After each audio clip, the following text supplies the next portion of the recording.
Hey everyone, welcome to the fourth episode of Karma Returns presented by Deepali Ramanandi and powered by Creator Club. અને આજે આપણી સાથે એક એવા personality જોડાયેલા છે રાજકોટના સૌથી ફેવરિટ ફિમેલ લીડર સાથે જ રાજકોટ વેસ્ટના MLA અને MD પેથોલોજિસ્ટ એવા ડોક્ટર દર્શિતાબેન શાહ.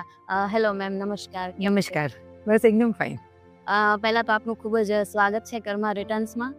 અને પહેલો જ ક્વેશ્ચન મારો એ જ રહેશે કે MD પેથોલોજિસ્ટ હોવા છતાં પોલિટિકલ જે કેરિયર છે તમે ચૂઝ કર્યું, તો એની પાછળનું રીઝન શું છે? તમે જે મને પ્રશ્ન પૂછ્યો કે પેથોલોજિસ્ટ હોવા છતાં પણ તમે કેવી રીતે આ ફિલ્ડમાં આવ્યા. ફૂલ ટાઈમ પેથોલોજિસ્ટ હતી. એમાં હું ખૂબ એક્ટિવ હતી. બધી NGO સંસ્થા સાથે, બધી સોશિયલ સર્વિસીસ સાથે, એ બધા સાથે હું ખૂબ સક્રિય હતી. નાનપણથી જ મને સેવા અને લોકો માટે કામ કરવું એ નાનપણથી જ મારો શોખ હતો. અને હું NGO ના માધ્યમથી, સેવાના માધ્યમથી હું એ બધું કરતી જ હતી. પણ પછી બિંગ અ ડોક્ટર આ ફિલ્ડમાં ગઈ ત્યારે, પેથોલોજિસ્ટ તરીકે જ્યારે હું હતી, ત્યારે મને ખ્યાલ નહોતો કે ક્યારે આ બાજુ મારી લાઈફ છે એ ટર્ન થશે. અને એક દિવસ બપોરે હું મારી લેબમાં મારા માઇક્રોસ્કોપમાં મારા રિપોર્ટ કરતી હતી, ત્યારે મને સીધો પાર્ટીમાંથી ફોન આવ્યો કે ભાઈ તમે જે જગ્યાએ રહ્યો છો ત્યાં અમને એક સારા કોર્પોરેટરની જરૂર છે, તો તમે એમાં દાવેદારી નોંધવા માટે તૈયાર છો? એટલે મેં તો વિચાર્યું નહોતું કે હું આવી રીતે જઈશ. એટલે પહેલા તો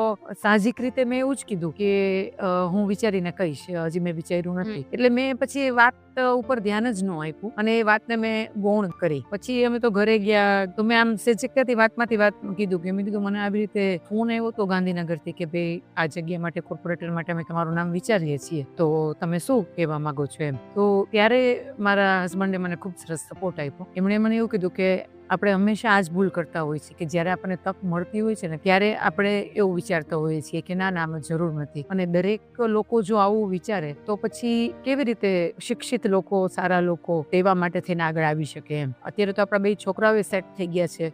અમે બધાનો ઘરમાં તને પૂરો સપોર્ટ છે, તો તને આટલી સેવા કરવાની ઈચ્છા છે, તો 100% તું આગળ વધ, અમારો તમને સપોર્ટ છે.